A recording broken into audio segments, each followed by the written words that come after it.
Tuesday, January 13th, 2026. Wow, we're already into 2026. We are about 6 days away from 365 days of Trump being in office.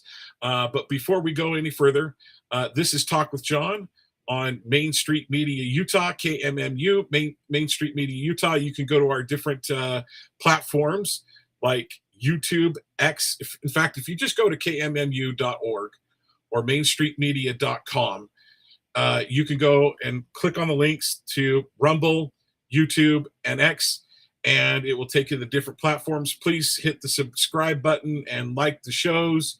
It helps us out a bunch of the algorithms getting more known. And we've got a lot coming to you this year.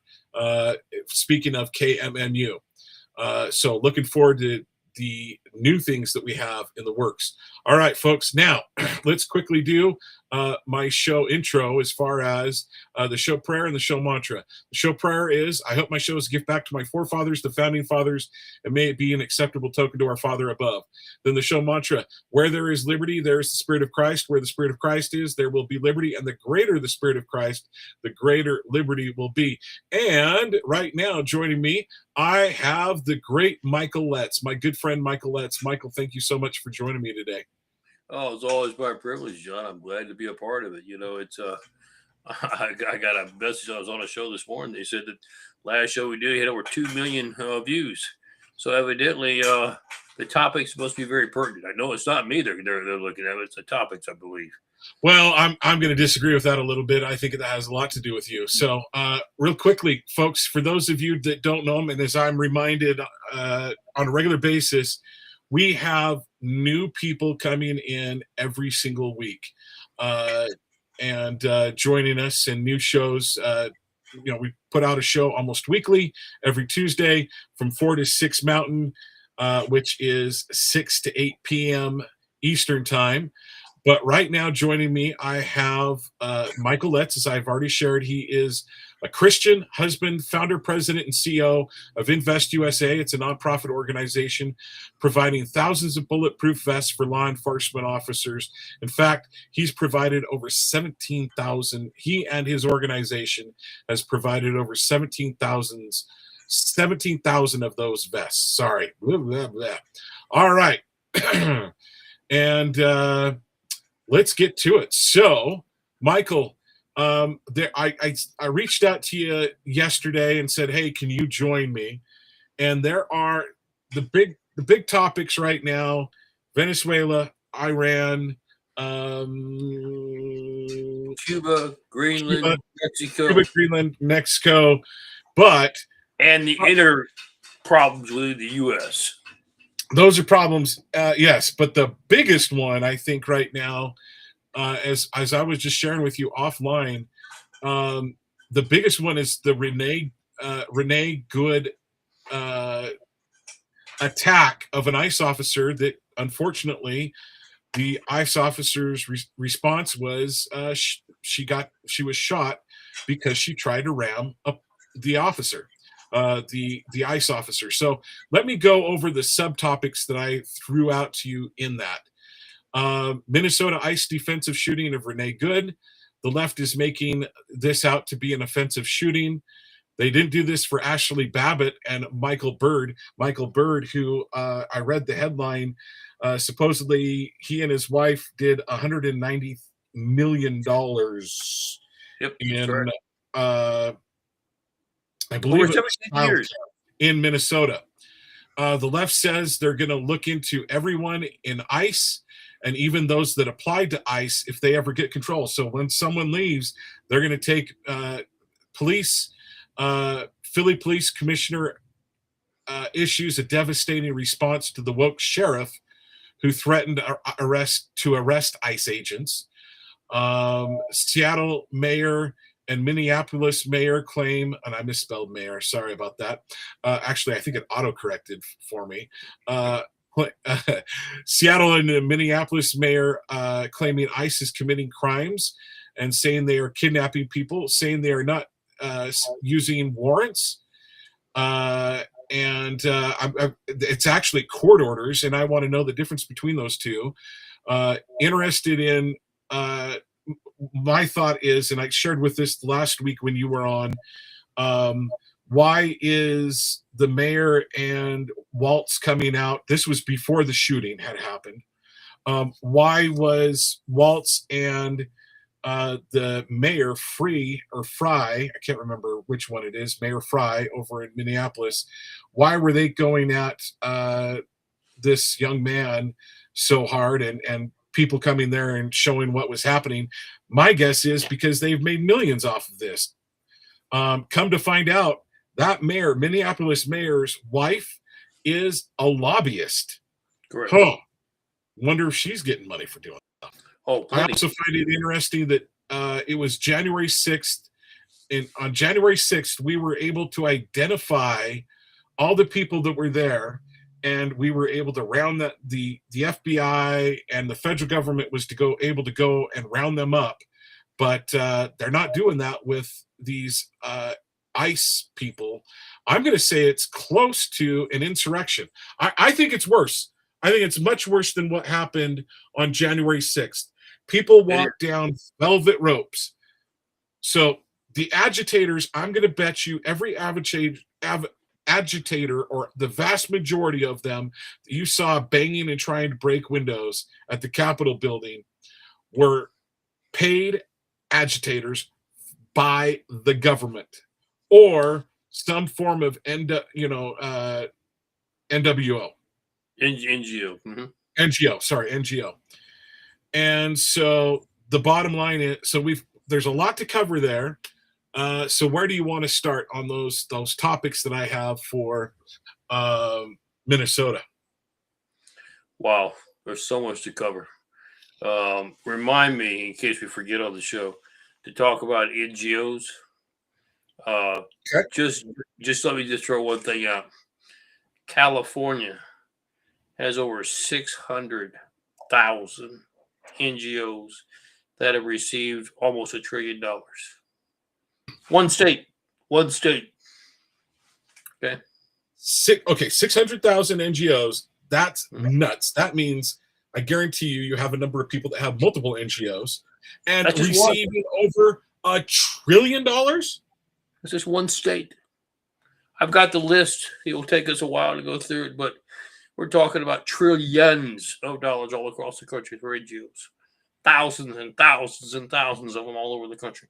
Why the heck do we need thousands and thousands of NGOs? Explain that one to me. But anyway, that's why? Because someone needs to make a lot of money. Yeah, somebody's need to make a lot of money, and somebody's need kickbacks. And you and I are in the wrong business. Yeah, I'm definitely so.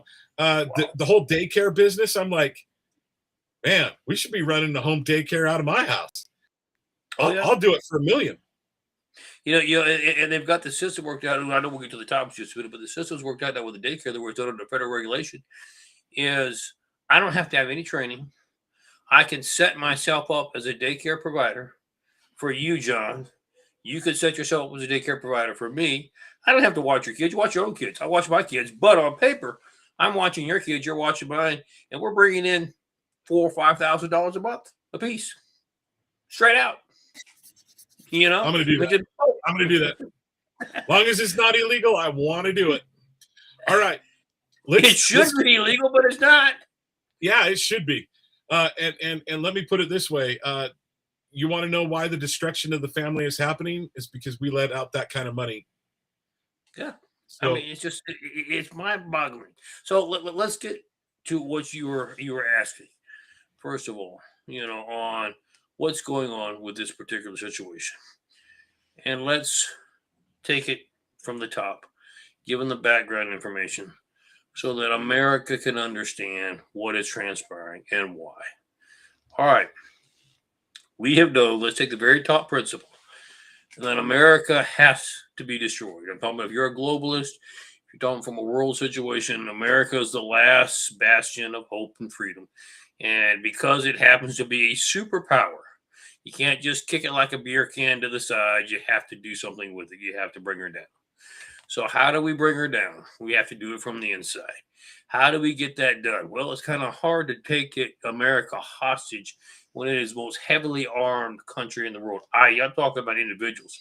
Everybody's got funny little side story. I think I mentioned this before on your show. After World War II, they asked the remaining Japanese admirals and generals, "You destroyed Pearl Harbor. Why didn't you just come on across the water and just finish it off and get all the way to the Mississippi?" And they all said in unison, you think we're crazy? We know that your country has hundreds of thousands per state of hunters, gun owners. They have, when you combine them all together, that is the largest army in history anywhere. Beats any army. We weren't stupid. They told their emperor, there is a gun behind every blade of grass. That's the key. So you take that premise. They know if we're going to destroy this country, we've got to disarm it. So how do we disarm it? Well, it's hard to disarm it if you don't have the support of law enforcement. Are law enforcement going to help you disarm it? Absolutely not. We have the Second Amendment. So what have they decided to do? We have to go after law enforcement and destroy it, and destroy our military as well. Now, they say we're doing a great job under the last administration, under Biden. Things have changed. But they figure they can't take on the military and first responders at the same time. So we're putting all of our eggs in the basket right now. Let's destroy our law enforcement. How do we do that? Well, you got to make people think that they're radical, that they're racist, that they're buffoons, that they don't know what they're doing. How are you going to convince somebody that a cop is like that? Well, there may be some instances across the country, but you got to find where there's a bunch of instances. So here's what they decided to do. Very brilliant on their side. This administration said, here's one of the problems we have with crime. We had an open door policy. We had just anybody could come into this country. And what we found out happened with that invitation is the majority of other countries said, really? Can we just empty our jail cells and you'll take care of it? We don't have to pay for them anymore. Man, that's a deal. We'll ship them out that way. And so Maduro said that Biden called him up and said to send them over. Yeah, exactly. So they did. So what happened when they got here? Well, they did what nature has them to do. That's why they're criminals. They continue their criminal element, killing, raping, destroying property in this country. Crime skyrocketed. So when this president came elected, he says, we're going to bring it down. What's the first thing we're going to do? Shut the borders, no more in, and then go find every one of these illegal immigrants who has a criminal record and ship them back. That gave the groundwork for them to be all over the country doing the same thing at the same time. So what did the liberal leftists do? You remember how are they structured?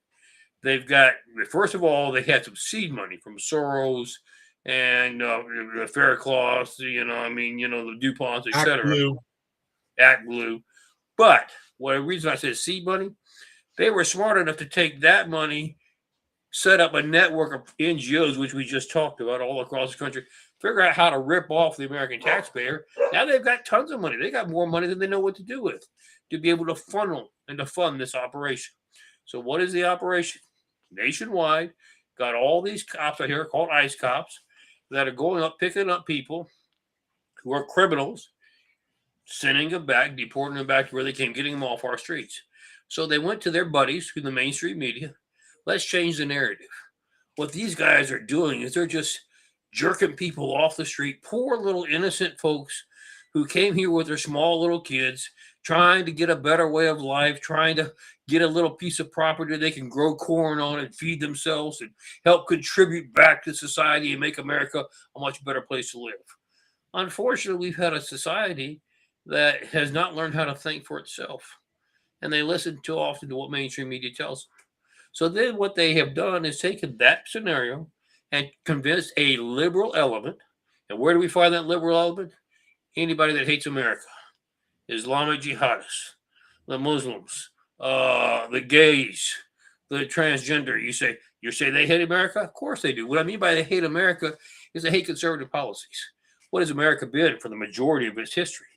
conservative policies. So they hate what this country's been founded on.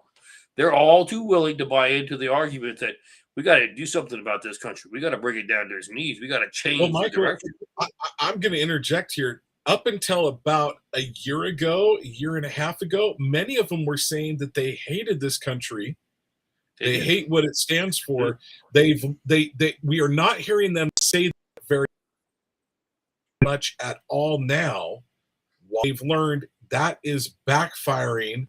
The messaging is being changed from the top of the Democrat Party all the way down. Hey, you guys better shut up, or we're not going to win any more elections when you say that. You're exactly right. So they've got this narrative that they've created. Now they're using it anywhere they can. What are they telling all their protesters? Do everything you can to interrupt the ability of law enforcement, ICE especially, to perform their job. Stand in their way, shout at them, throw things at them, try to run them over with the cars, do anything possible. Well, we all know, John, some people will be bashful and they'll just kind of, stand there, won't do anything. Others will be very aggressive and they will try to push it to the limit. What you saw happen with this young lady was she pushed it to the limit. She was given fair warning multiple times. Renee Good. We're now speaking of Renee Good. Yeah, lawful orders. Okay, you want to harass, you want to follow us around all day, you want to try to get in our way, put your car in the way, block what we're trying to do. Enough's enough. Cease and desist or leave. I'm not going to do either. All right.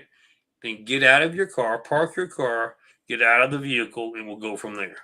I'm not going to do that either. I'm going to do what I want to do. In fact, you're standing in the way of my car, and I got a guy over here on my left trying to open up the door. I'm going to back up, knock him off, and then I'm going to put it in drive and come over and knock you out of the way and go do whatever else it is I want to do. I'm going to teach you cops a lesson. Now, she made that choice. Nobody forced her to do that. She made that choice. So then you go to the circumstance of what happens. She backs up. The officer's still holding on the handle. You can watch it on the video. He's trying to figure out how to open the door to stop something worse from happening. He can't react fast enough. She puts it in drive. She moves forward. The officer is in front of the car. She hits the officer, okay? This is the same officer who 8 months ago had been hit by a similar protester and drugged and injured, all right? So he knows what it's like. He's got a split-second decision. I've heard this on so many shows I've been on. Well, why didn't he just jump out of the way? Okay? Understand that here's how it works. If you've never been in law enforcement, you can't make this decision because you don't know what I'm talking about. But listen to the logic. When it's a 1 second decision, whether you're in a military operation, whether you're in a law enforcement operation, you don't have time to think. You can't think in 1 second. You react based on the training that you had. That's why repetitive training in military and law enforcement is so critical. That's why basic training is. You keep doing it over and over and over to where you don't think, you react. He did exactly what he was trained to do. He has an object that's trying to take him out. So he is told and trained, eliminate the threat. You say, well, logic would tell you jump out of the way. Well, let's talk about that logic for a second. He doesn't have the luxury to say, hey, man, would you stop for a second? Let me turn around and make sure there's nobody behind me so that if you proceed, if I jump out of the way, nobody else will get hurt. He doesn't know if there's another officer standing right behind him, whether there's a child standing behind him. He doesn't know. It's all he knows is there's an immediate threat, and his training is kicking in. Stop the threat. He does exactly what he's supposed to do, John. Now, and I'm going to say you throw in another element. Icy footing, icy roads, slippery footing. You see everybody walking around there is not necessarily walking like they're walking in the middle of the summer, right? You're exactly right. And on top of that, one thing that you see the wheels spin pointed towards him. Now, let me put it this way. Could he have jumped out of the way? Maybe. He didn't. But what happened there is the Renee Good caused the officer to make a split-second decision. Correct. She did not say, hey, officer, I'm going to go ahead and leave. I'm just leaving. I'm getting out of here. Do I have your permission? Am I being detained? No, you're not being detained. You may go on. No, that did not happen. She chose and she made a quick decision to do something. Now, let's not forget her husband, her wife, said, Yeah. "Hey, Figure that babe, one out. get out of here." I think the exact words were, "Hey, babe, get out of here." Right. And her, and there's about a minute after the shooting, there is a clip of the wife saying, the butch wife saying, it's all my fault. We should have never been here, or something to that effect. The bottom line is, she should have never have revved the engine. So bottom line is, I will even say this with Renee Good. I think it's a tragedy. I'm sorry she's dead. I'm really sorry for the officer that shot her. Correct. Because Renee Good pushed him into a split-second decision that caused Renee Good to lose her life. I am sorry that Renee Good made a number of bad decisions that day and in that moment, and she wound up dying from it. Yes, he might have been able to get out of the way, but the bottom line is, you see his body was hit by her vehicle and pushed out of the way. Therefore, bottom line is, at that point, you're toast. And not only that, if you're using your vehicle against anyone, forget law enforcement, you make contact with your vehicle, unless you're trying to get away from a mob, you are taking an offensive action with a deadly weapon. You're exactly right. I think I want to elaborate on a couple things you said, John. And here's why I think it's so important. If you give the opposition the benefit of their argument, I don't have to obey a lawful command. I make the decision what orders I'm going to obey and not. You've opened up Pandora's box. There no longer is law and order, because every man, as scripture says, every man discerns that which is right in their own eyes. And I promise you, nobody's eyes look the same. So now you don't have law and order anymore. You have just totally relegated to society, to anarchy. That's the first thing. The second thing I want to say is, folks, you need to understand just what John's saying about the effect on the officer. Take the scenario, give them the benefit. Okay, he jumps out of the way. Now, he doesn't know what's behind him. There's no way to know. So just assume for a minute there had been a child running out, and she'd have hit and killed that child. Who do you think they would be blaming? And there were plenty of people that were standing around the vehicles, all up and down that road. He doesn't know that 2 yards behind him, and he doesn't know, when he hears the rev of that engine and that vehicle coming towards him, he doesn't know that she's actually trying to turn the steering wheel to the right and get out of there. Correct. Now, but he just knows it's a threat. So now you get into what we talked about when we first started this conversation. A threat, people need to understand this. A split-second decision on a threat is not a rational decision. And here's what I mean by that. You don't sit there and think, okay, what do I do now? I don't want to risk killing this person. Or I think I will do. No, a split second is you react on your training, and that's it. And now let's talk about training, because I know this question is coming. Well, you should be training your officers to take the least amount of force necessary. Okay. And so then I go into a school shooting, and there's a active shooter killing kids. I'm going to take your advice, and I'm going to try to wing him first and let him go ahead and take out 3 or 4 more kids, because I was going to be very careful not to exercise too much force. Mother, may I, would you please put down your weapon, sir? Would you, or lady, because we know that there have been school shootings done by women recently. So please, Mr. Woman or females, Mr. Shooter, Mrs. Shooter, will you please put down your weapon so I don't have to do anything? Yeah, that doesn't make any sense. No, you go in, you take the threat out. And see, and here, you just follow up what you're saying, John, because I know the left is saying. Let me rephrase that. You eliminate the threat. You eliminate the threat. And here's what I want to say, because I know the left is saying this. Well, why don't you assess the threat and then determine the amount of force to eliminate it? Do you see how you're buying more and more seconds? You don't have more and more seconds. You only have a split second. And the only thing I can do teaching training officers is, in that split second, you make it the decision to do your utmost to protect life. I'm not talking about the person who's already made the decision, whether it's this young lady, whether it is an active shooter, they have already engaged in making a decision that lawful order means nothing. Okay. I'm going to do what I want to do, regardless of what you say, John. That decision's already been made. So now I have to make the decision. What could I do to minimize the effect of that decision and to protect as much life as possible? And the answer to that is very simple. I have to eliminate the threat. Now, does it mean necessarily take the threat out? Well, depends. A lot of that just happens on its own. When I fire 3 shots, sometimes none of them may hit. Hopefully, I'm good enough at least one, but you have to let it play itself out at that time. There's nothing you can do to change the circumstance. Once it has been engaged, what we have to make sure we understand to our community, society as a whole, is this decision was made, John, by her. Not Renee, and I've said that several times, and I'll say it again.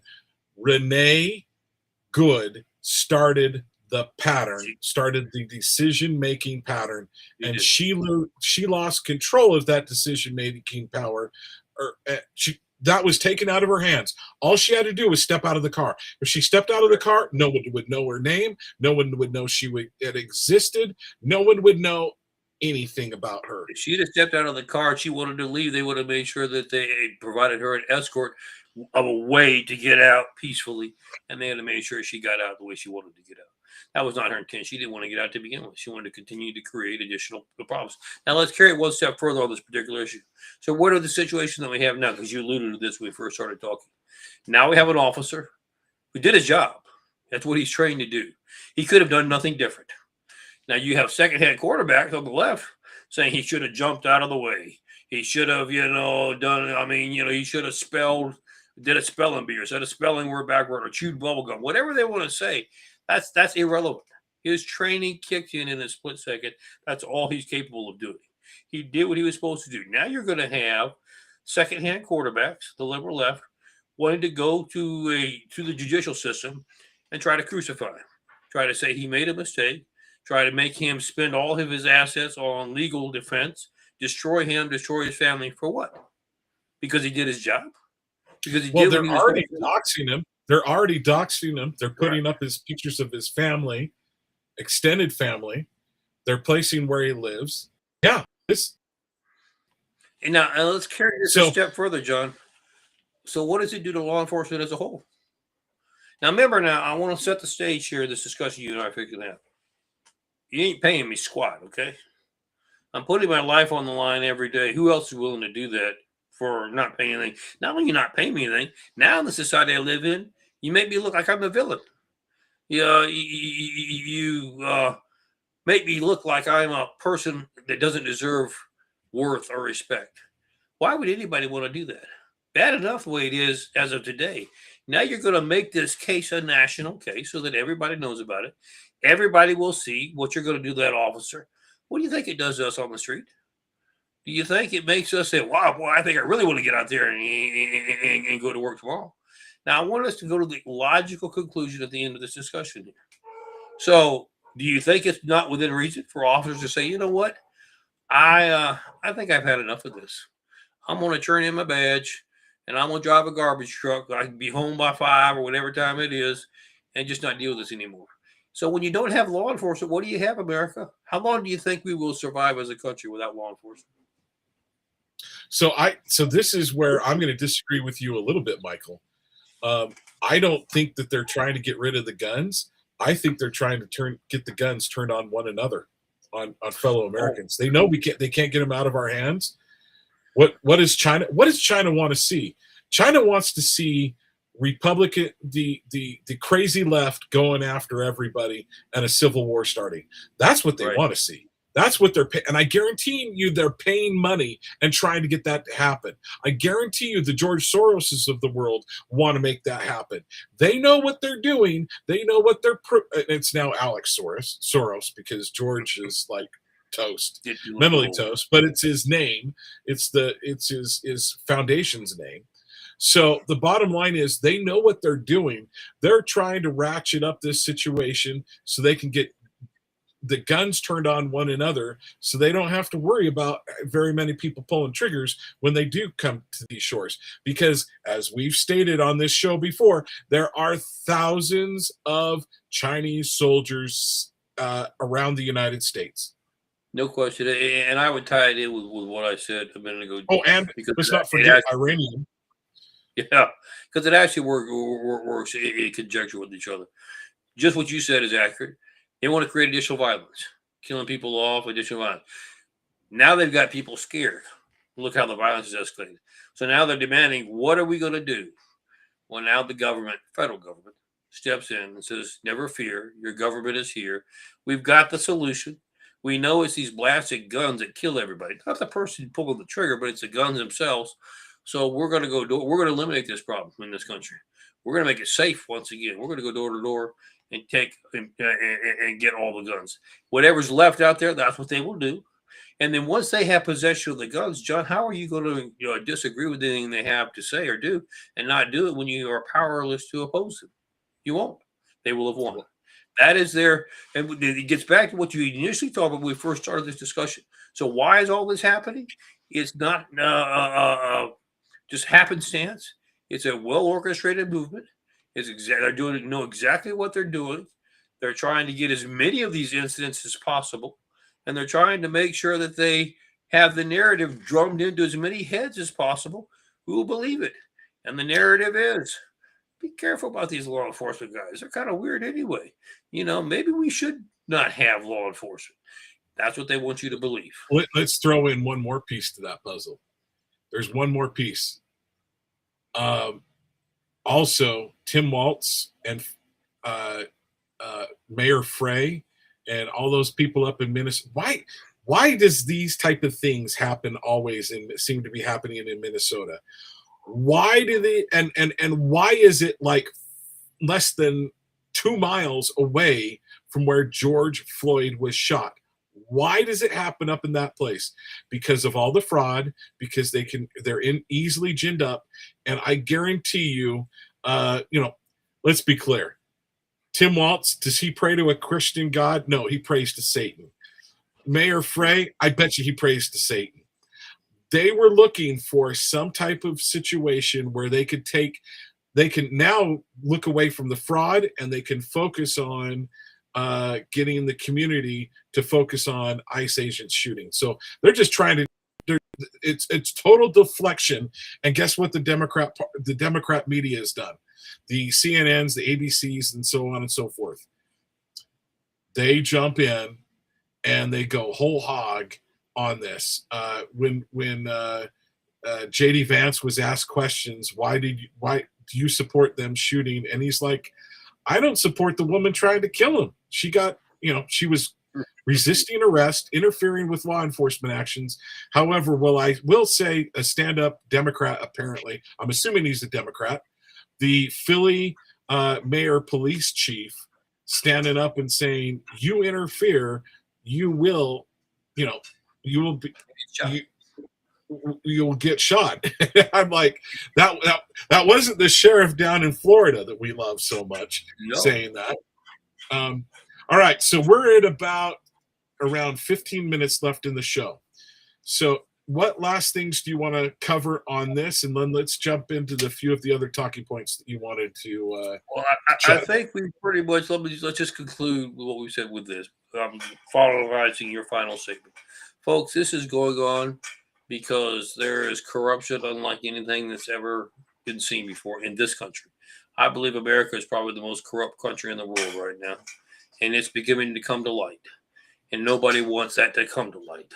And so they have to do everything they can to make law enforcement look like they're bad, trying to change your opinion from looking into what's going on, to get sidetracked to some other narrative so they can continue to steal and destroy this country from within. Let's not give them a chance to win, but that's where they're headed.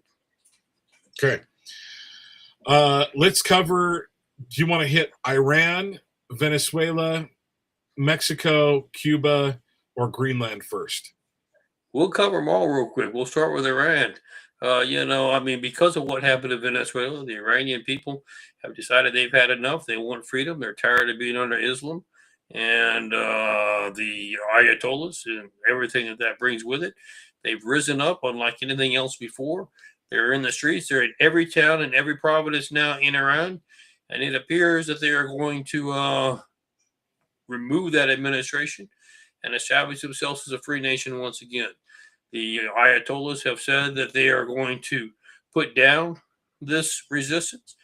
The United States says you can not hurt the dissidents.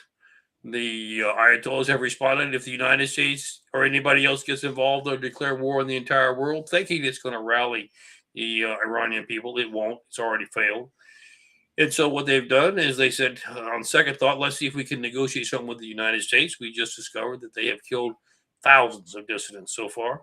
So the president has said, no more discussion. You cross the line. He's told the dissidents, I encourage you to take back your country. America will stand behind you.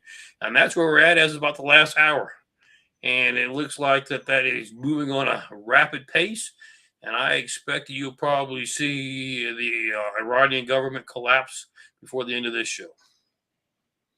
Wow.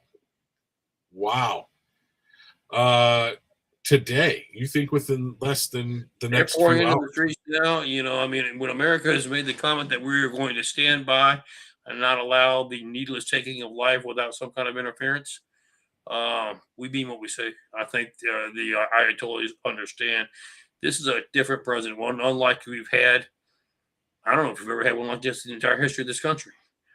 And when he says something, he means it. We demonstrated it in Venezuela. We've demonstrated it here. And you're going to see a whole remaking of situations. People say, why is this important with Iran? Iran is a close ally with Russia. You'll see it change the Middle East. You'll see it change how the globe moves forward. One of the things that we're talking about, I'm going to give a quick update. In Venezuela, we're controlling the oil export now. We've said before that the Venezuelan oil kept Cuba in business. It kept their economy running. We've cut that out now. The Cuban economy is collapsing. Cuban officials have said the same thing that Iranians did. Anybody tries to oppose us right now, we will take them out, basically, or kill them in the streets. The U.S. government has made the same threat. You hurt dissidents, you'll pay a price. We have two naval groups, the Iwo Jima and the San Antonio, which are, huge amphibious marine-led battalions that are now in Cuban waters off the coast of Cuba. Let me put it this way: Venezuela is a catapult shot away from Cuba. So Exactly. Now, one thing we found out that I'm trying to give updates, you be quick updates on everything, make sure we keep it with our time frame, is Mexico is in a panic. Because you remember, Mexico is controlled by the cartels. This government has always been controlled by the cartels. The president has now issued an edict to Mexico. We're taking out the cartels in Venezuela. We're not going to allow you to continue to put your poison and harm our American citizens either. So you're going to have to fix that situation. The Mexican government is balky. In fact, not only are they balky, but let me tell you what they've done. They sent Mexican oil freighters to Venezuela, which was fine with us, loaded them with oil, but instead of doing what their registry said, bringing it back to Mexico, they made a side stop to Cuba. So we have now said, if you're going to aid and abet the enemy, that's not going to happen. So Mexico is now on notice that we may decide to do selective strikes if necessary. We will defend our borders, and we will make sure that we enforce the Monroe Doctrine, and we will not allow those who are determined to annihilate or to threaten the security of the United States to be our neighbors. And that is the next thing that's coming now. We'll go into the final stage, and then you can tell me any questions you have, John. Final thing that is being discussed is, why is Greenland so important? Greenland is the northern entranceway to the Western Hemisphere, and under the Monroe Doctrine, we're going to see to it that it stays in secure hands. Is it not in secure hands now? Well, the Danish have it. Used to be in secure hands. However, if you do any research, you know that Denmark is under threat from Islamic jihadists. In fact, it is overrun by Muslims. We expect Denmark to fall and to become an Islamic caliphate. Okay. If it does, we will not allow them to control Greenland. So, all right. So, one of the Donald Trump has been saying that China, he goes, China's going after Greenland. Do you want China to That get is correct. control? What is that? What is happening with that statement? And I didn't realize that there were a bunch of so there are a bunch of Islamicists that live in Greenland right now. No, remember, Greenland is controlled by Denmark. It is a province of Correct. Denmark. Correct. So if you have Denmark that falls and becomes under the authority of an Islamic Right. Caliphate nation, you will control Greenland as well. And we just Okay. simply will not allow that to happen. Good point. Good point. All right. Because, and Now I here's the get what you're reason saying. why. Denmark is talking and having discussions. Our intel, they don't know we know this, but we're fixing to reveal it on your show. We do know it. Our intel shows it. Denmark has had discussions with both Russia and China about the possibility of perhaps naval bases in Greenland. We're not going to allow that to happen. So this is what the president is saying. You got to listen very clearly. Greenland has great resources, but it is the gateway to the northern section of the United States. People are waking up to that. China and Russia are suddenly saying, ooh, let me get in here and get my leverage now before this gets to be too complicated. That is why you see a sudden movement, quick movement towards a resolution. We are not going to allow another country, Denmark, i.e., my friends, to strike a deal that we can't control with China or Russia for a naval base. And here's the other threat that they're giving to us, which they don't understand is not a threat, is a welcome. Denmark is saying if for some reason we take action and move Greenland as part of America's territory, that it will destroy NATO. Well, maybe that would have been a threat 20 years ago. But quite frankly, I think this presidency views NATO not as a positive, but as a negative anyway. And I'm not so sure that that causes us any consternation for you to make that statement. Well, one thing that all right, let me be clear. I'm not necessarily in favor of the United States invading Greenland, but Denmark, you don't have any type of military. What are you going to do to stop us? Well, and here's where we're at. We're not trying to, we're not going to. We're not trying to invade Greenland. We're trying to use diplomatic means. Hey, you bought it. We'll just buy it from you.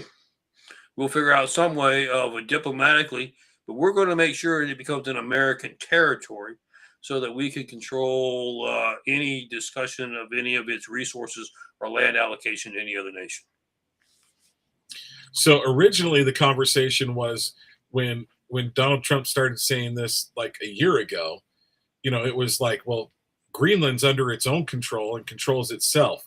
Come to find out, no, the princes of Denmark control it, right? Let's be clear.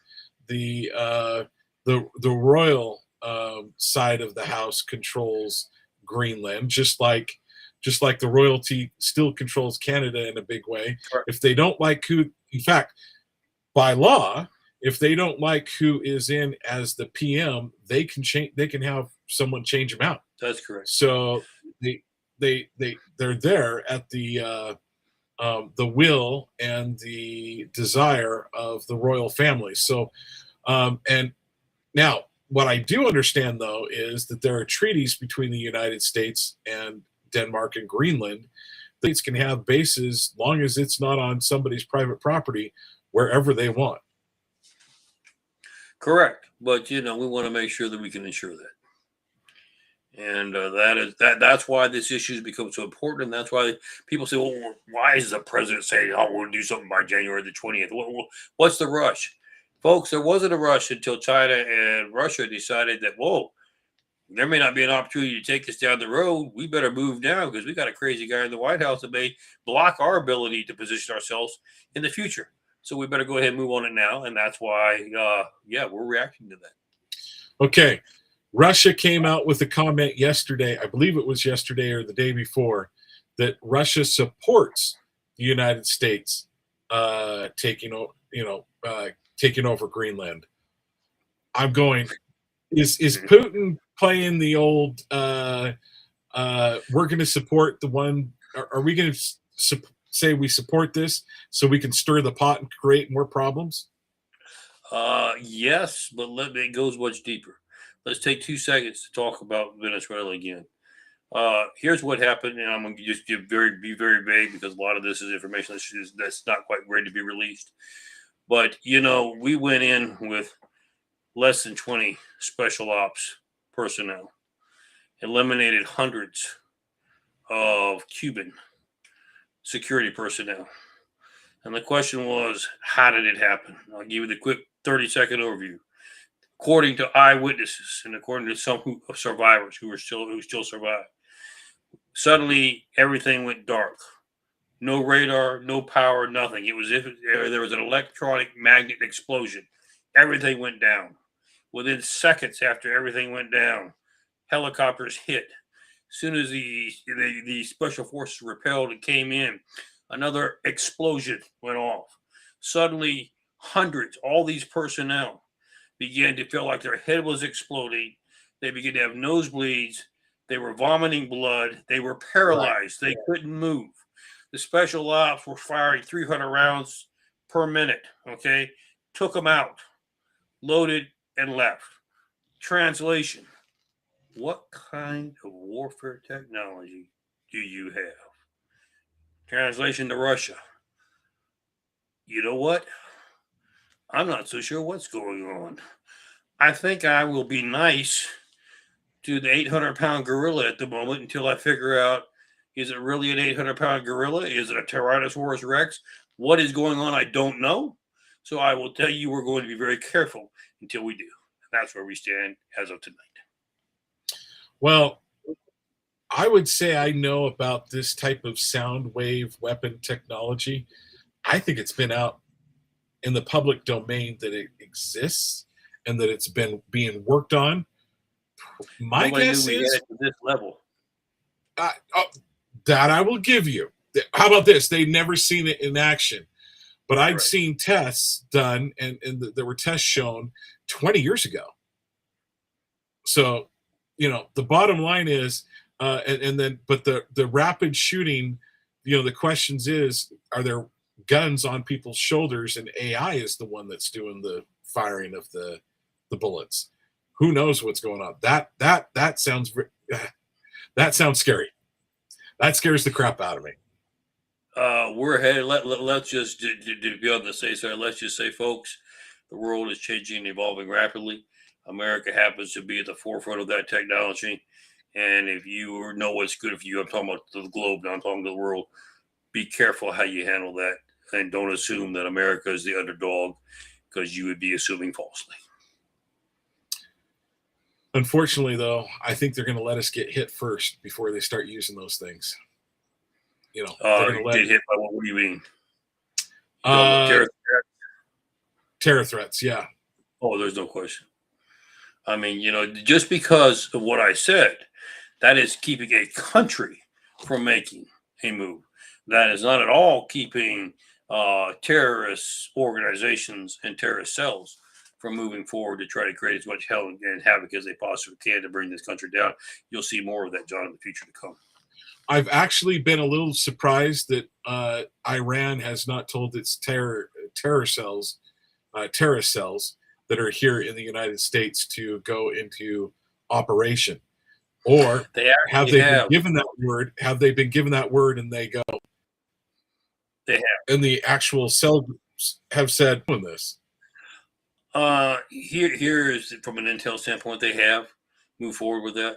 The problem is that we're taking an aggressive role on trying to go ahead and eradicate those terrorist sleeper cells. You remember we said that on your show about 3 or 4 months ago, that we needed to start doing that.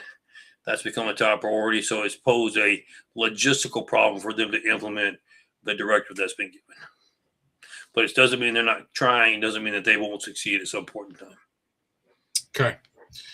Well, Michael Letts of Invest USA. Folks, please go to investusa.org.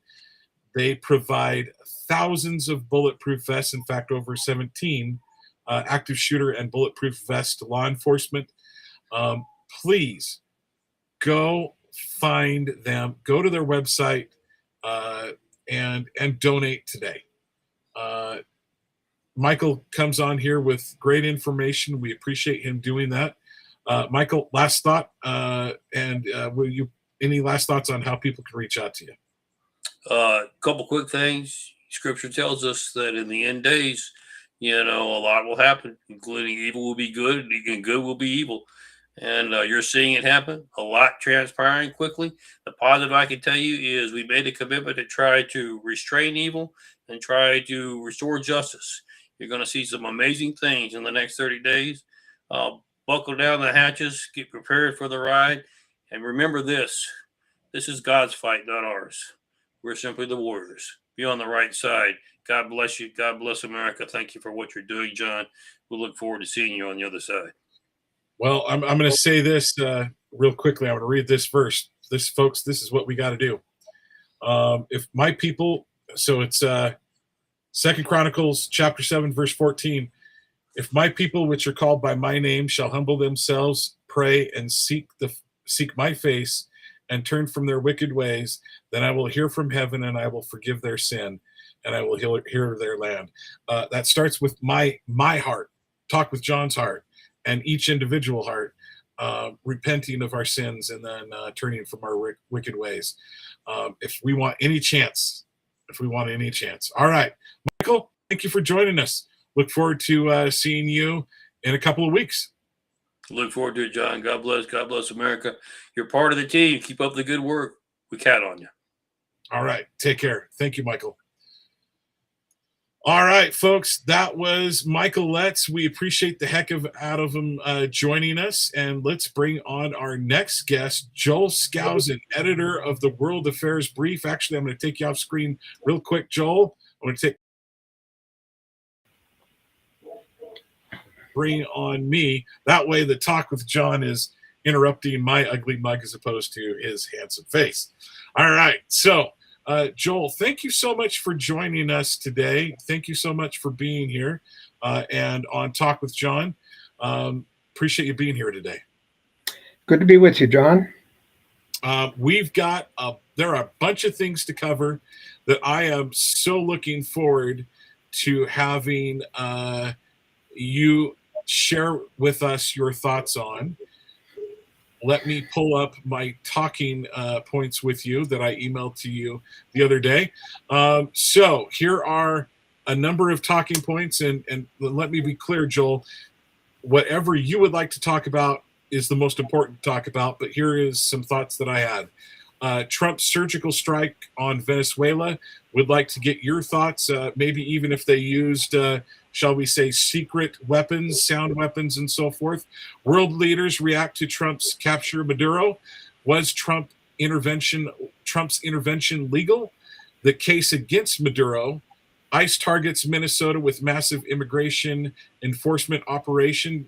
Definitely would like your thoughts on the Renee Good situation. I don't know if you've seen the cell phone coverage or cell phone shot that was done by the police officer. Want to know if you thought he was hit by her or not. The podcaster who blew open the Minnesota welfare fraud story, Ukraine war negotiations update, the murky meeting between Trump and Netanyahu. It's a full-blown attack on Candace Owens. That's if we have time, and what's driving the price of silver. Those are the talking points that I've said to you. What would you like to cut? Is there anything else that you think is more important to cover? And where would you like to start? Well, let's start with the Venezuela situation since it's ongoing.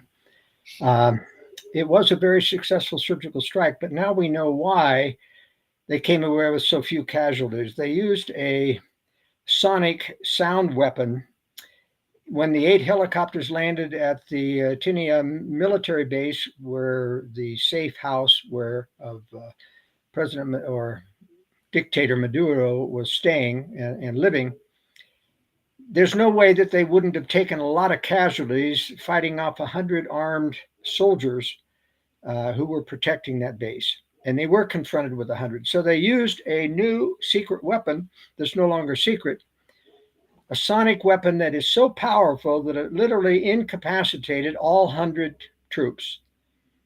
And this is the first time it's been used. It's obvious now that the world knows about it. Russia and China are going to be developing a similar weapon if they haven't already. And it has put the fear of everyone into, I mean, including Mexico. They don't want to handle U.S. troops coming in, even in small groups, because of this sonic weapon can disable, literally causing people to vomit, bleed at the mouth and ears. And it's apparently a very, very powerful weapon. I'm not even sure wearing hearing protected would protect against this sound. But in any case, that is the secret weapon which allowed the U.S. to do this. Now, there were several other things, aspects. There were about 150 aircraft involved in this strike. Surveillance aircraft, a lot of drones hovering over to watch the situation on the ground. President Trump and various people were watching this real time with video feed, satellite video feed from the troops that were going into the Maduro compound. But they took out the Chinese radar, which was supposed to be able to detect stealth aircraft. And this is the weakness, of course, of that radar. You know, it's a big radar antenna array, and they simply struck it with HARM missiles. And so it destroyed the radar. And so a lot of people were saying, well, the radar didn't work. Well, I think it probably did work. It's just that it was gone before it was able to do anything or alert anyone. They also took out about 6 of the Russian S-300 anti-aircraft missiles so that the helicopters coming in wouldn't be targeted. And so it was a classic example of what we call combined arms in the military, where you combine helicopter-borne ground troops and aviation troops. We don't have armor involved in here, but it included coordinating all of those things. And I'll tell you, only the United States can coordinate 150 aircraft to do a strike. So this was a wake-up call for Russia and China. They've got a lot more work to do in a conventional strike. Now, that is why it's still my opinion that Russia and China are planning on nuking the U.S. military before they do a conventional war with us. So that levels the playing field and takes out probably about 80% of our military. Well, and so does it level the playing field, or does it actually topple the playing field and turn it totally in their? Well, it does. It does create a lopsided inability to fight a conventional warfare. But remember that it takes at least 2 to 3 weeks for an invasion force to reach our shores from China. I don't think Russia is interested in doing the invasion. They just don't have the troops to do that. They cannot occupy. But China does, but it may take at a minimum 3 weeks if they were already shipping out and ready to launch to America. In that time, I believe the U.S. has alternative ways in which to stop any further nuclear strikes. In other words, the nuclear strikes will only be targeting military targets because China does not want to destroy the United States. They want to take it over. And, this obviates the objection that most mainstream people about saying that there's no war with China because China depends on our economy. Well, if they neuter the military and then take over the economy, you see, then they win both ways. They don't have to do a major conventional war with the United States. They simply decapitate the military. And then they try to blackmail the West into submission with the threat that we're going to attack your cities if you don't submit to blackmail. But I think the United States has already space-based interceptors where they can stop any further nuclear strikes aimed at cities so that they can block the blackmail. Now, that's a very important concept. And the only reason I say that is because I think that General Milley, it wasn't Milley, during the first Trump administration, who was the general that Trump fired? It was Milley that said, if we're talking about the general that called up China and said, hey, I'll make sure we don't launch any nuclear missiles. It was Milley. Okay. Well, in any case, a retired general told the Booz Hamilton conference, it was a private conference, he said, you'd be surprised how many billions are going into space that are not on the budget. Well, I know that everything obvious in the military is on the budget, including all of the surveillance satellites, all of the special warfare satellites, all of the communications, the GPS, all that's on the budget. So if there are billions going into space that aren't on the budget, it has to be space-based weapons. at least interceptors. In other words, it is, we had brilliant pebbles during the Reagan administration. They said it never got built. Oftentimes these things do get built, but they just go underground and they're secret. But you see, the globalists are not that stupid to go through with PDD 60, which instructs the military missile forces to absorb a nuclear first strike and then retaliate after. They wouldn't be that stupid to do that suicidal thing had they not have or been confident they're going to have an alternative to protect the United States if you absorb a nuclear first strike. If you don't have that alternative, you're done. Because if you don't have a military, then the entire West is exposed to a Chinese-Russian invasion. So I think that the globalists would only have done PD-60 were they not planning on having this anti-ballistic missile. So, and the advantage of space-based missiles is they can hit those incoming missiles in the apogee of before those warheads are launched, which you cannot intercept, they're hypersonic. But at the apogee, if you can strike those missiles there, when they're at the slowest, they're the easiest to strike with space-based interceptors. Then you can keep any other nuclear attacks, you can thwart them completely. So I think that's how it's going to play out. But in any case, here's what's the problem with Trump says things. And first of all, you've got to remember, he's surrounded himself with yes men. Nobody dares push back against Donald Trump directly, or they get fired. The only people who can, and they are pushing back about this Greenland thing. Trump has told us MARSOC, or the Special Operations Command, to develop a plan for invading Greenland. And the military is balking. They're telling him, no way. This is politically and militarily unfeasible. As I pointed out in last week's World Affairs, it's totally unnecessary. We have a treaty with Greenland signed in 1951, I think, after World War II, that gives us complete rights to do whatever we want militarily in Greenland. Why do we have to take it over? Now, Trump maybe doesn't know this. I was going to say, I'll bet that's been kept from him as well. Oh, I don't think it's kept from him. This is an obvious thing. I'm not sure our military, the military doesn't know about things that are signed and agreed upon in 1951. But there are people who must know. But they should be telling Donald Trump, look, you don't have to invade at anything. And now they're talking about Greenland being attacked and taken over by Russia and China. And that is not true. Greenland is part of a NATO country. That would be an attack on NATO.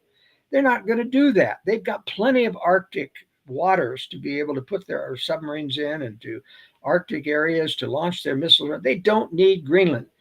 But you see, Donald Trump makes stupid statements like, I'm going to rule Venezuela from Washington, D.C. I mean, that's the most stupid thing he ever did, because when you take out the head of a country, even a dictator, who has had 20 years, including the time of Hugo Chavez, his predecessor, 20 years, to purge the military of every anti-communist, to purge the election machinery and put in your own, to purge the Supreme Court so that you get any ruling you want, to purge the police services, the State Department, everything about Venezuela is full of communists now.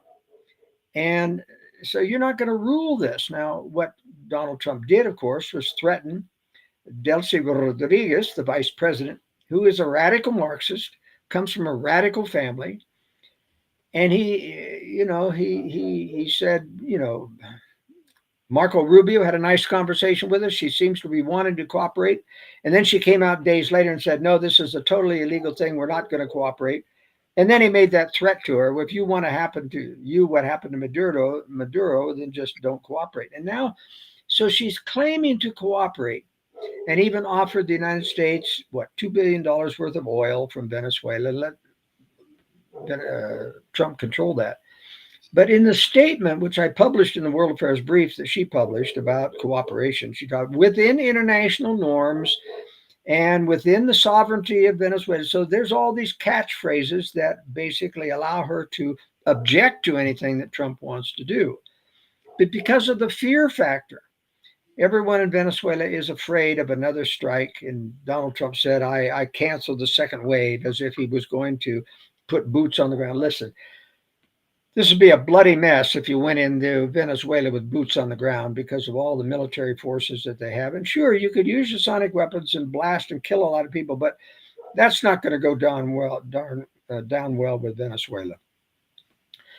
And then, of course, instead of trying to install the legitimate president, Mr. Gonzalez, who actually won the election with 65% or so of the vote when it was correctly tabulated, he says, no, and you can't have Machado, who won the Nobel Peace Prize. She's the head of the party that was banned from running and banned as a candidate by their corrupt Supreme Court and election committee. He says, no, the people don't, she's not known well when the people don't trust her. I mean, that's just ridiculous. She's the most popular woman in Venezuela in terms of the opposition. And so Trump did this to say, well, we've got to, let me put it this way. He first of all comes off with a stupid comment like, we're going to rule Venezuela. And now he's having to cover himself and play catch up. And his advisors are having to tell him, how can I rule that? How can I get out of this bad statement or this stupid statement that I made? Although he would never admit he made a stupid statement. Trump is the ultimate narcissist and egotist. And that's the problem that we're dealing with. But you see, now he's having to work within the administration. And now the State Department's coming in and said, don't go back to Venezuela. It's not safe. And it isn't safe, telling all Americans to get out. Because I'll tell you, the regime left behind by Maduro, which is full of communists, is out hunting for Americans and is hunting for opposition. There are roving motorcycle gangs and patrols going through the streets looking for opposition. I mean, this is a mess. Having people open their cell phones to prove that they are not communicating and supportive of the actions taken by the United States. Yeah. So it's turned into a police state. He has not changed anything in the country. He's not made it safe to return to Venezuela. And but what he's got is his oil deal. In fact, even the fracking-based oil companies in the United States, which are using about 80% are using fracking to increase production, they're complaining because bringing in free oil from Venezuela is undermining the price of oil, and they're complaining to beat the band about this. Now, one of the things I'm watching, I don't know if it could be done. But what I think should be done is put that in the strategic oil reserves that Biden emptied. Yeah, it certainly should be done that.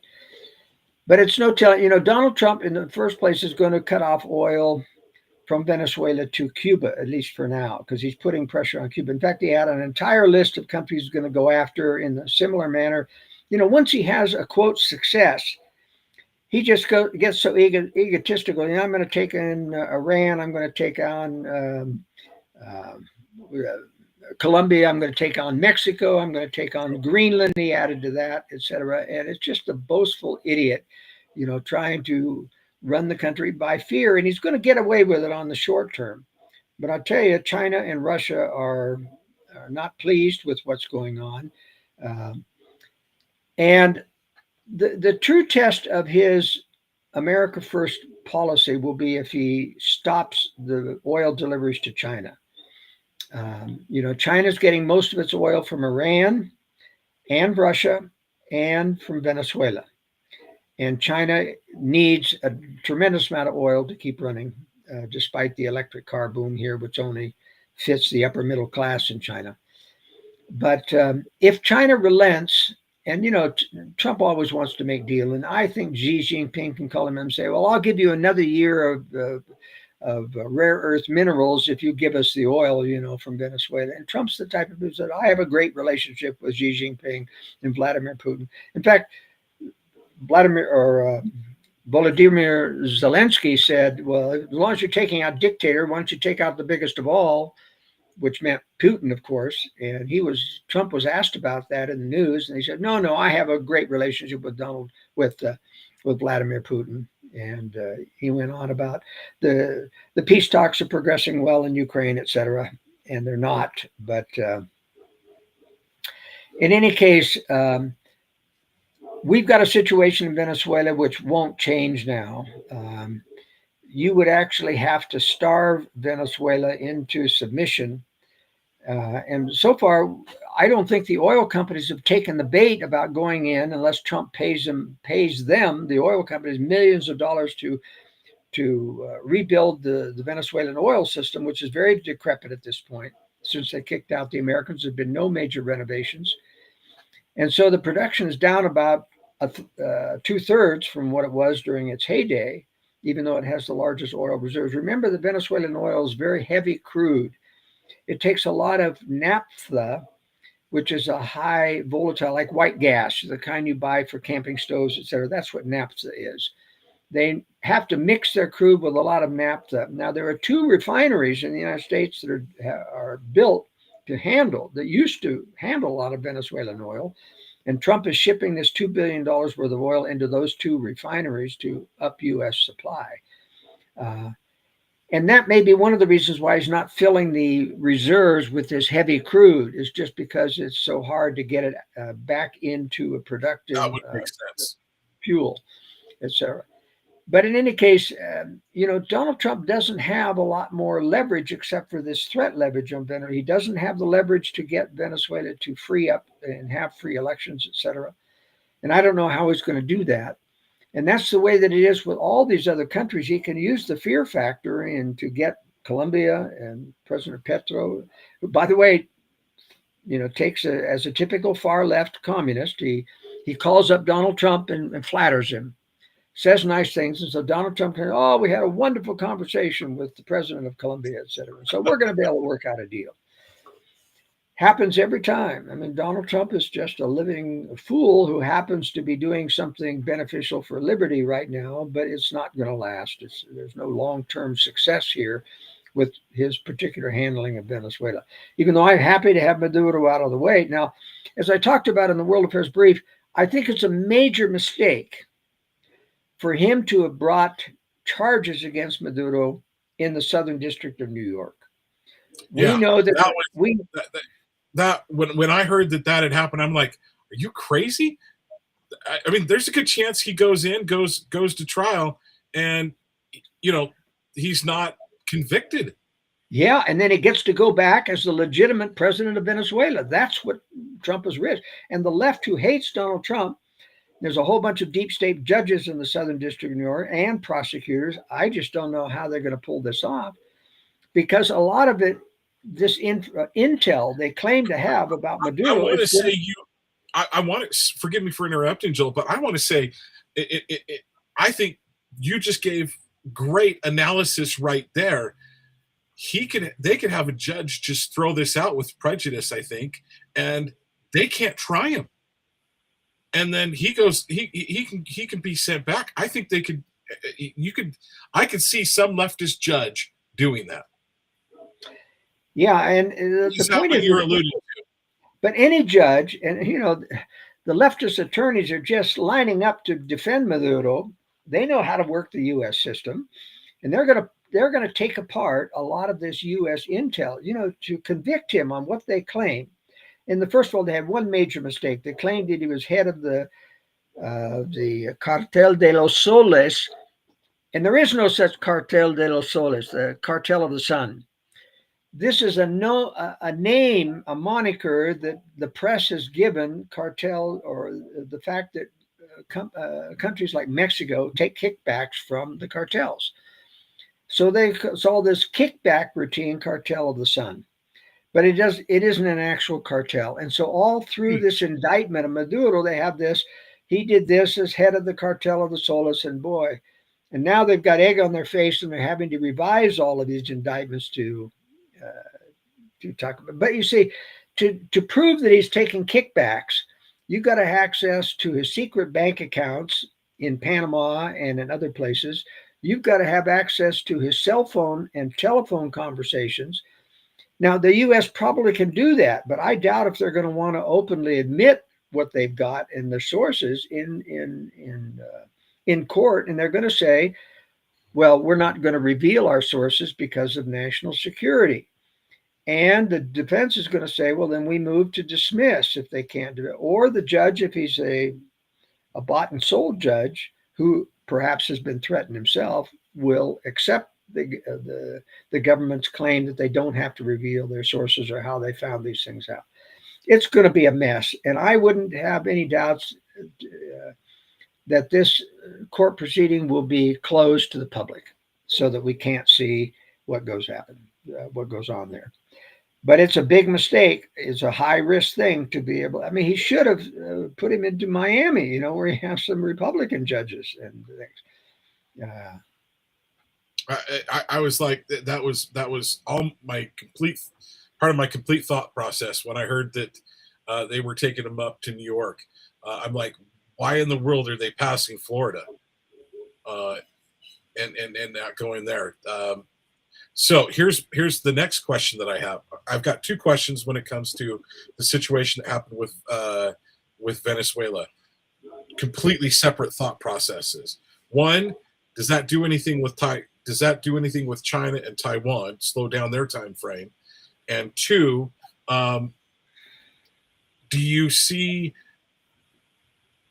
Actually, I'm going to have you cover that because I just forgot the second point. Well, I don't think it changes the timeline on Taiwan. That has been slowed down because of things like this surgical strike.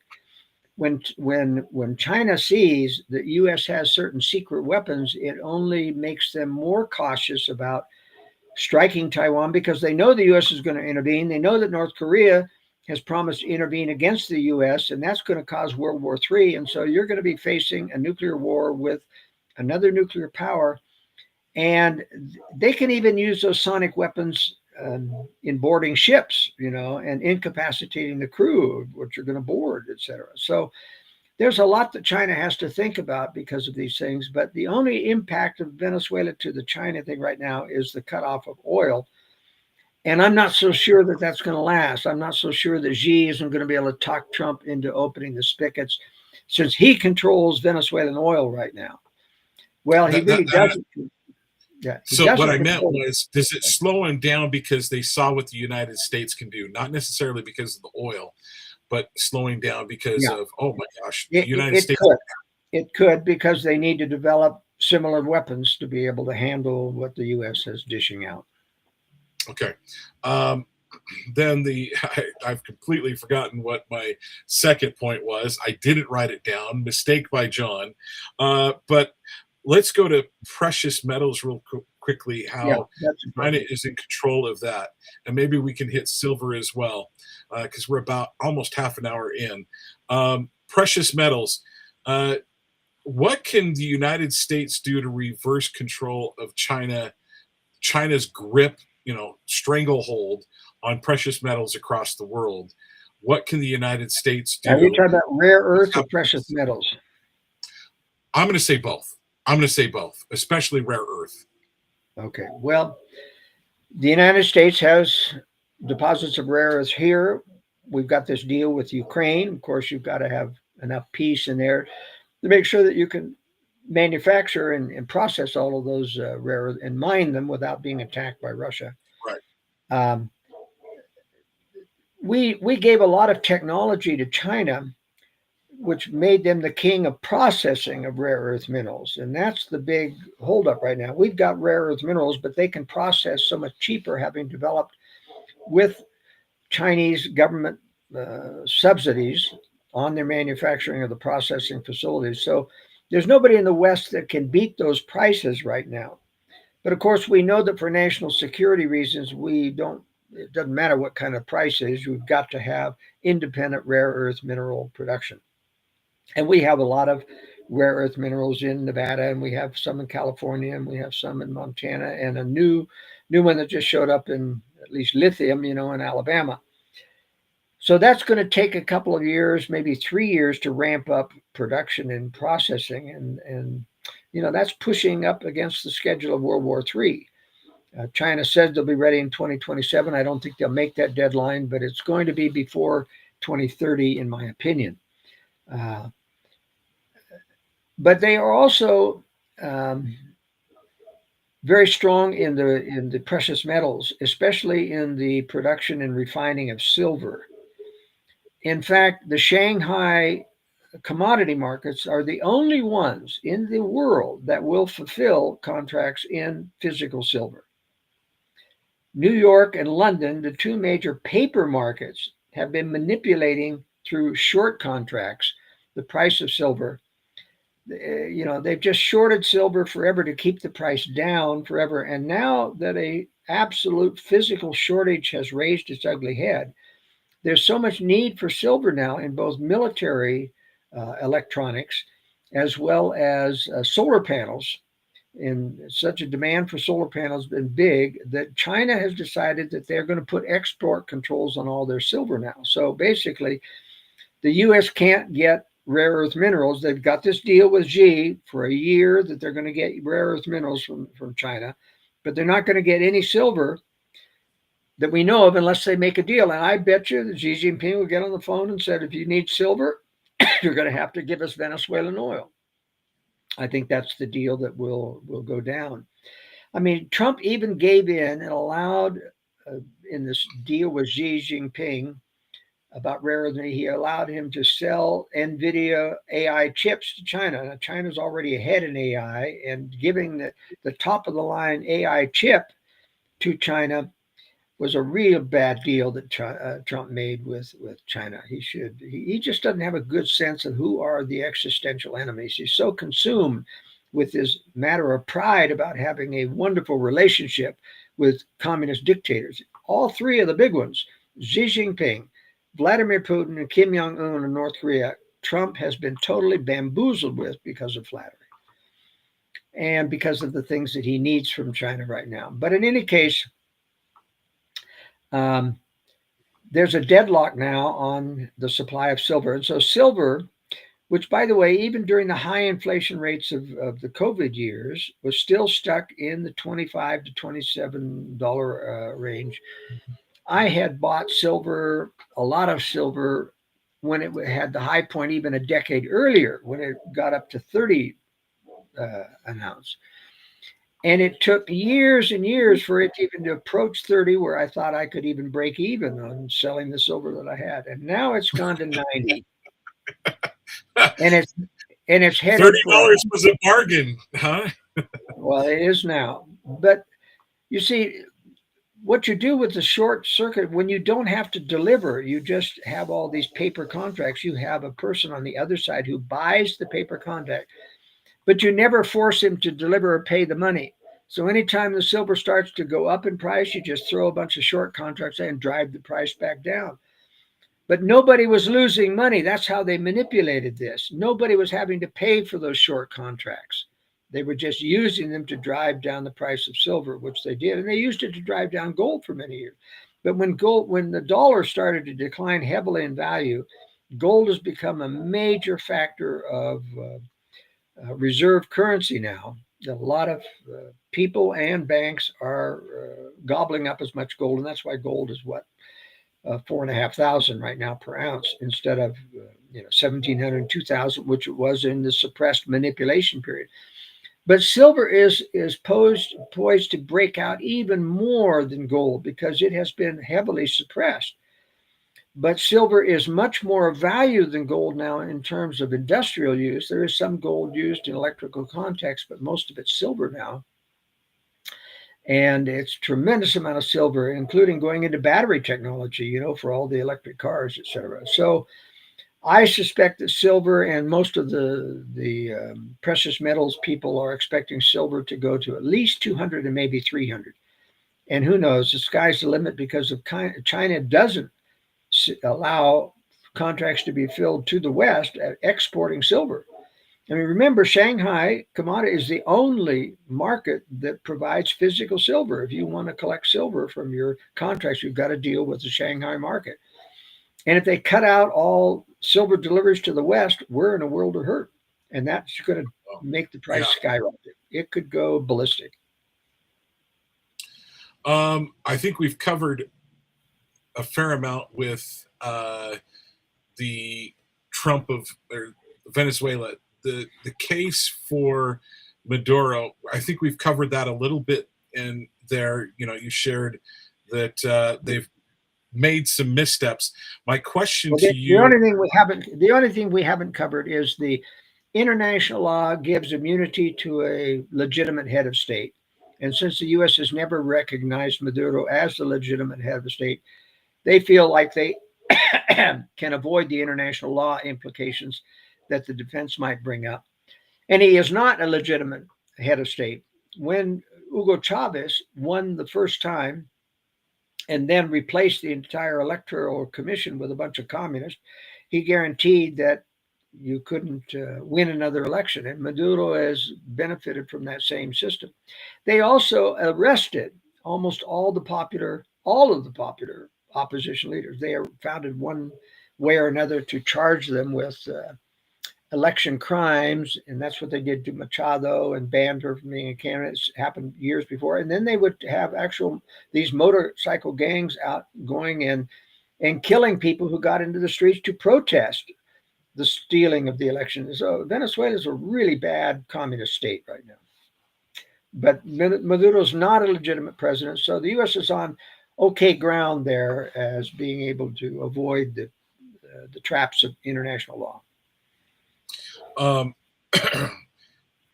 My question about Maduro and the legal missteps they had, for instance, saying he was the gang leader, the head of the gang of the Sun.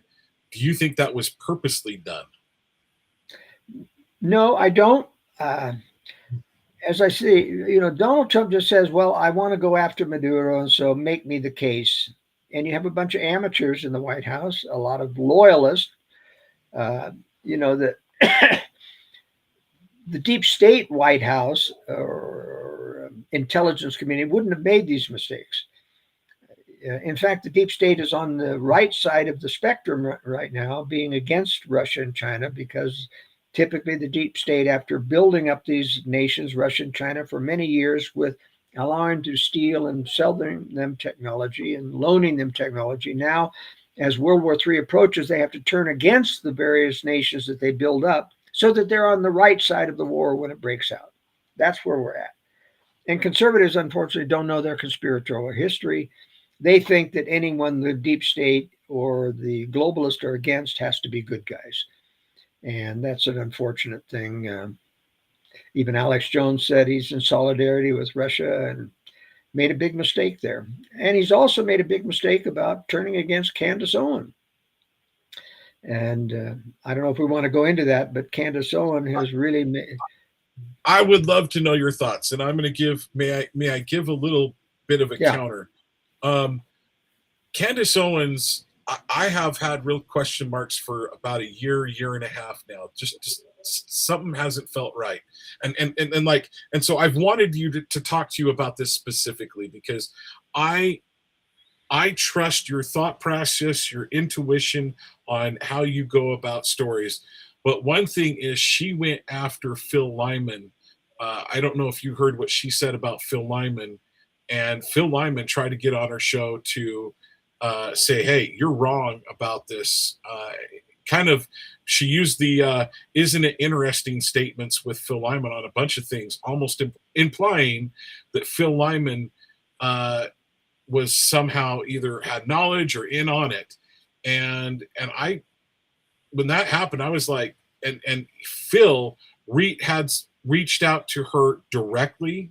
If I remember correctly, he reached out to her directly. I could be wrong on that. If not, there was someone that had been talking between he, speaking of Phil, and Candace Owens, and that person said, hey, Phil wants to come onto your show, and she never brought him on and never answered back. So I've just got Candace, I've got some questions. So please share with me what your thoughts are and set me straight. So what was the issue she was criticizing Phil Lyman on? Because Phil Lyman has been wrong on a couple of things before, even though he's a really staunch conservative, very, very true blue conservative. He has got on the wrong side of a couple of issues. But don't we all get things wrong? I mean, I get things wrong. So, I mean, but one thing I appreciate about Phil is, but it was around the shooting. He has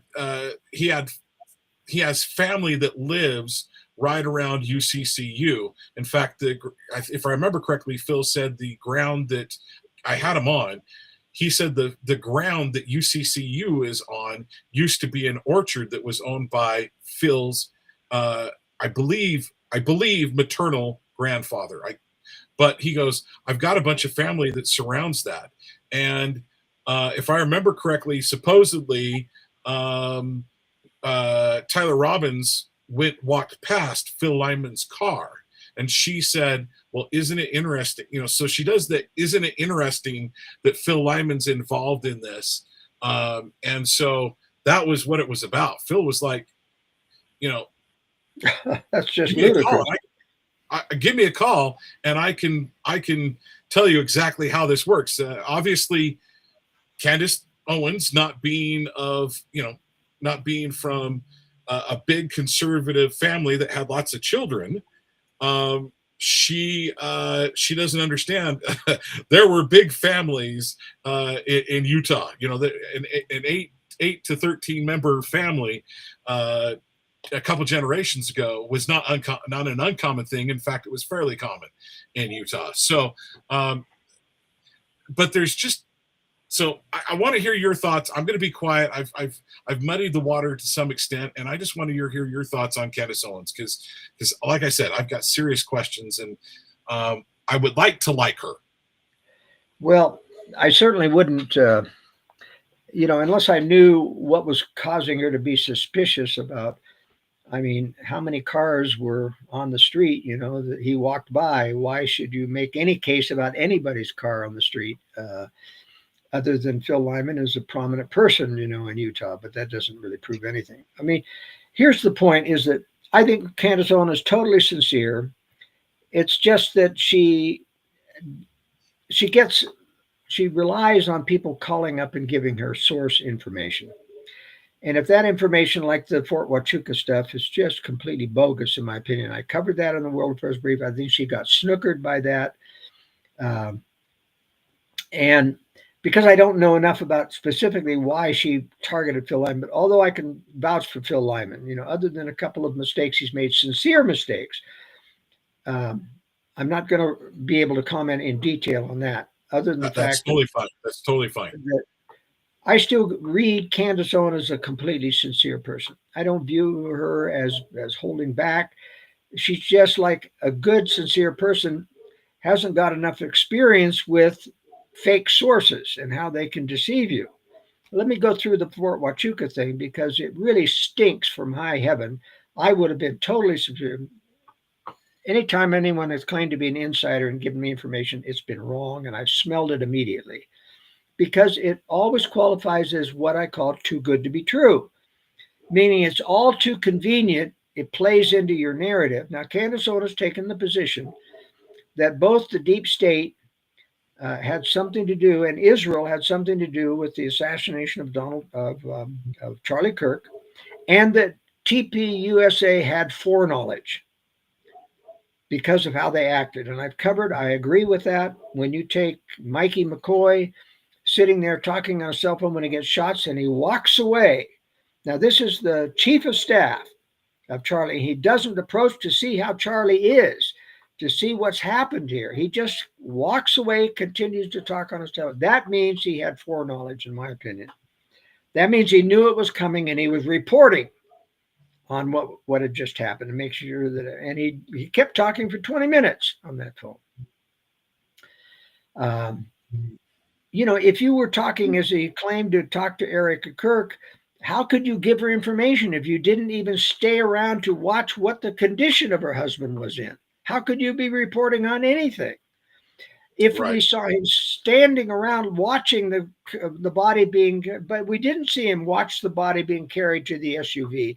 He was beyond the SUV already, still talking on his phone 20 minutes later.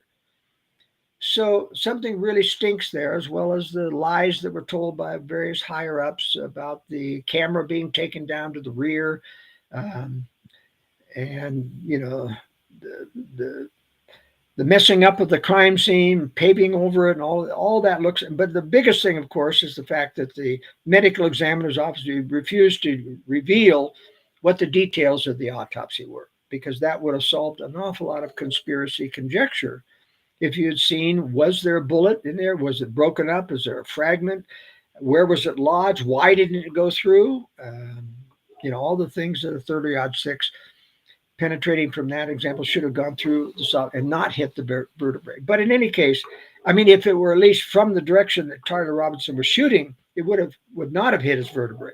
If it was from another area, which is what many people suppose, there was another shooter, it would have then hit the vertebrae. But you see, all of that could have been resolved easily if the medical examiner had not been silenced and told not to reveal anything.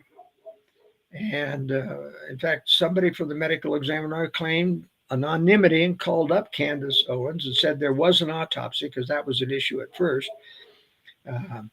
But in any case, in the Fort Huachuca thing, she gets a call from a guy named Mitch, and he claims that I'm a special forces guy, and I had a service record problem, and I went down to Fort Huachuca to get it straightened out, and I was staying at this hotel near Fort Huachuca, and out walks Charlie Kirk's wife, and with somebody else, special services guy, and she says, how did you tell it was, are you sure it was Erica? Oh, yeah, I could tell by her eyes. Well, her eyes are heavily made up. You can't tell about, he claimed her sparkling blue eyes. That's just, first of all, big red flag. Unless you're standing 5 feet away from them, you're not going to be able to tell about somebody's sparkling blue eyes when they're made up with all kinds of black makeup and dark eyelashes, as she is made up of that. It's just not possible to say that kind of a thing. And then he says that the next day he watched them come out of a meeting, and but the point is, the administrative headquarters would never be in the same building in Fort Huachuca as where high-level secret, top secret, deep state meetings about killing. This was the day before Charlie Kirk was killed. Arlie, and was Erica Kirk going to be down there, at the same time? And everybody had alibis, and that was the major thing. He said a U.S. congressman was there, and the congressman had an alibi that he wasn't there. And then Mitch calls her up later on and said that one of the other people, I guess it was Andrew no, it wasn't Cole, it was her former fiance. That was a matter of big speculation because Erica Kirk said she had never dated in the 3 or 4 years before she had met. And there's all kinds of videos about her having this fiance, and I forgot his name right now, but he calls her on the Daily Wire. He's one of the guys on Daily Wire. That's right. And Mitch calls up and said, yeah, he was there too. I mean, this is just all too bizarre. To have why would a fiance have this is kind of a super conspiracy. Are they still in love? Is he going to take over after Charlie is killed, or is he part of the planning to kill so that he can have Eric? I mean, it's just too bizarre to be true. And she bought it hook, line, and sinker. But I think sincerely, just being a novice about, phony sources. It happens to Alex Jones all the time, and Mike Adams. They get sources from what they claim are insider sources, and it leads them astray. And they never admit that they've been lied to. They never admit they're wrong because they don't want to taint the source or make the source go away. They depend on these insider sources, but it's a fool's paradise. You just don't want to do that. Now, I don't know why I don't like listening to Alex Jones anymore. Haven't been on for a year and a half because he continues to. I mean, after he took Russia's side and said, I'm in solidarity with Russia, even after I explained to him about the phony fall of the Soviet Union, why Russia wasn't the good guy, he went down that path, and I haven't been on since and don't intend to. Why he turned against it, now he's calling her, Candace Owens, a deep state operative. I mean, this is just impossible. You just can't, I've seen a lot of deep state operatives, they don't have that absolute pleading sincerity that Candace Owens has. And, I've just never been wrong about people in my gut feeling. And I don't think I'm wrong about Candace, but she is a novice and she's making mistakes. So I don't throw out the baby with the bathwater. I just criticize Candace Owen on the Fort Wajuka thing, but I think she's right on asking all the right questions and bringing out all the contradictory facts about that don't match the official narrative about the killing of Charlie Kirk. So to speak what you're talking about, I was a producer on K Talk 20 years ago almost. And I remember having people call in and try to reach out to me claiming to have insider information. And so, yes, I know that you've got to vet your sources. And I hear what you're talking about, and I can empathize with what happened with Candace Owens, because you have people that will, and the more well known you are, on K Talk, not many, it was back in the day, back in 2008 or so, it was a much bigger player than it is today, but it wasn't KSL, and it didn't have quite a huge national reach. So the bottom line is, if they're going, someone's trying to give me as a producer to one of the shows information like that, then heaven knows that they would definitely go after someone like Candace Owens that has the reach that she does. Let's hit a few other things. I want to get your thoughts on the meeting with Netanyahu, and also want to get your thoughts on what happened in the welfare fraud, but also what happened as far as the shooting of the ICE agent shooting Renee Good. Well, the only thing I want to say about Trump's meeting with Netanyahu comes bearing gifts, including the great reward, the highest Israeli medal, going to Donald Trump, and flattering him to death. And then what does Trump say? He says, I don't have a problem with anything that Israel is doing. Now that gives him carte blanche. It basically says, I'm not going to criticize anything that Israel did. And that's all I'm going to say. Israel has a right to exist, and of course, and the Hamas is a radical terrorist organization.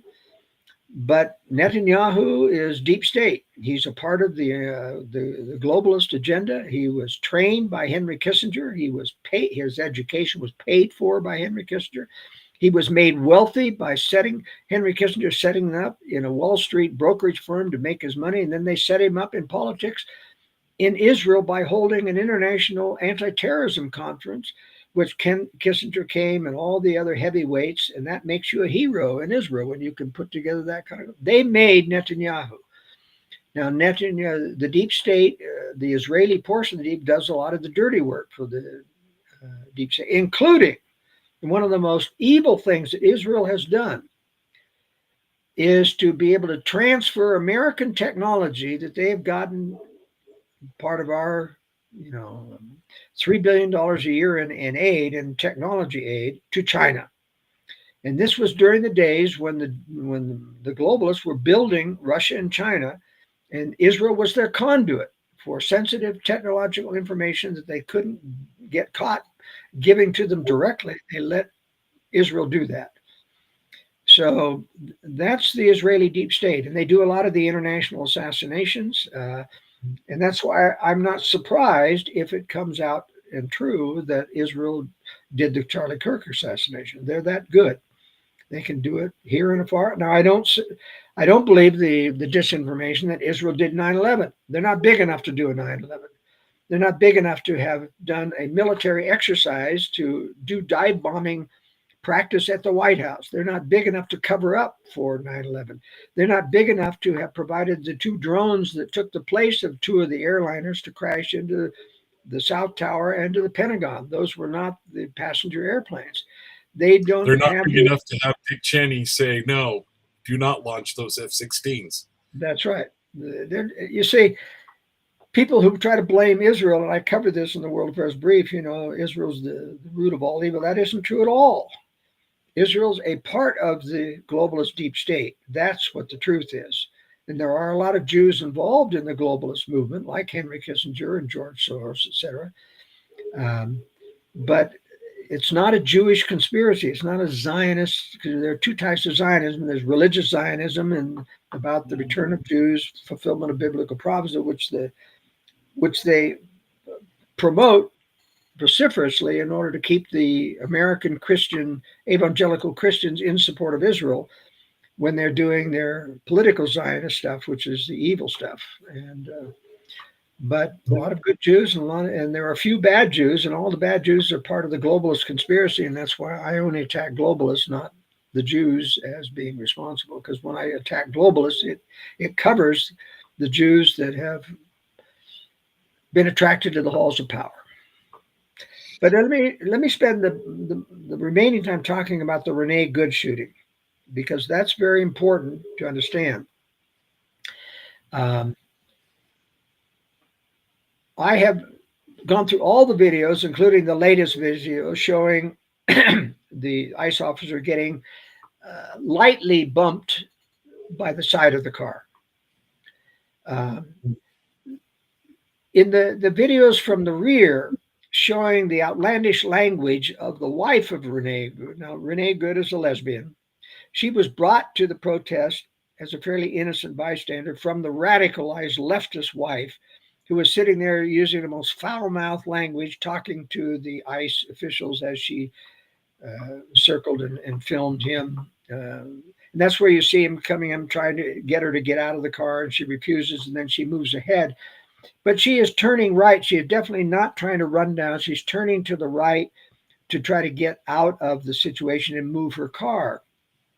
Now, in the latest video, my basic criticism, which is the first video and only video that shows him actually getting bumped out of the way, not run over, but bumped out of the way, because he was right up against the bumper filming her. And when you see from his chest camera, which gets knocked down as he, of course, gets bumped out of the way, but she is clearly turning the steering wheel to the right before she moves forward. And you see that in all the videos. She's backed up, she turns the steering wheel, and she starts to turn away.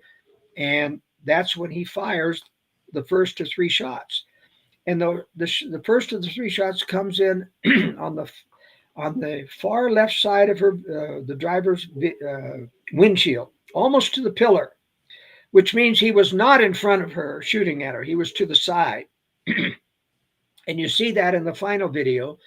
My problem with that final video showing him actually getting bumped by the car is that it's over 2 times the speed.